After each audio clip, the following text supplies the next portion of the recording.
are involved in many groups, at work, at school, at home. Some of these groups are effective, while others, not so much.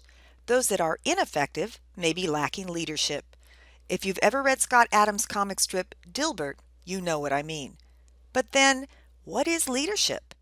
That's what this video will focus on, the difference between a leader and leadership.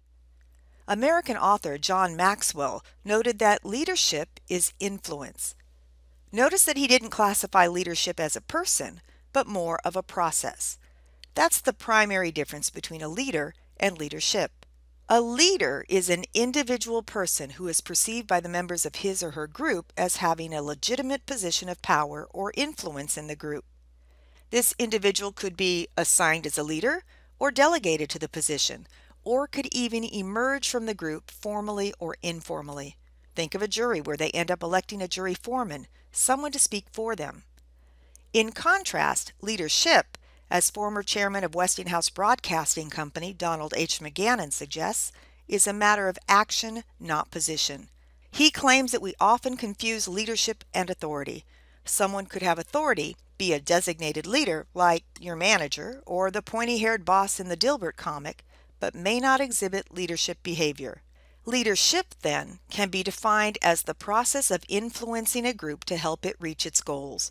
This involves addressing both the task dimension, what needs to get done, and the social dimension, the relationships among the people in the group.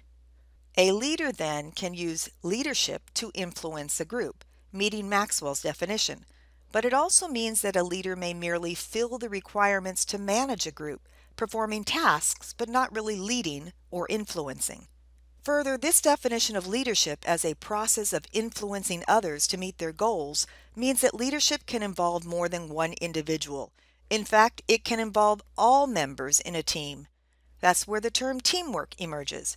So while you may not be a designated leader, you may still be involved in influencing the group to meet its goals, meaning that you were involved in the leadership process. Realize that most employers are looking for people who exhibit leadership skills, even though you may not currently be a leader.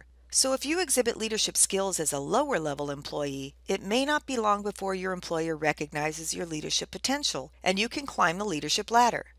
You can not only be a leader in name, but also a leader in influence.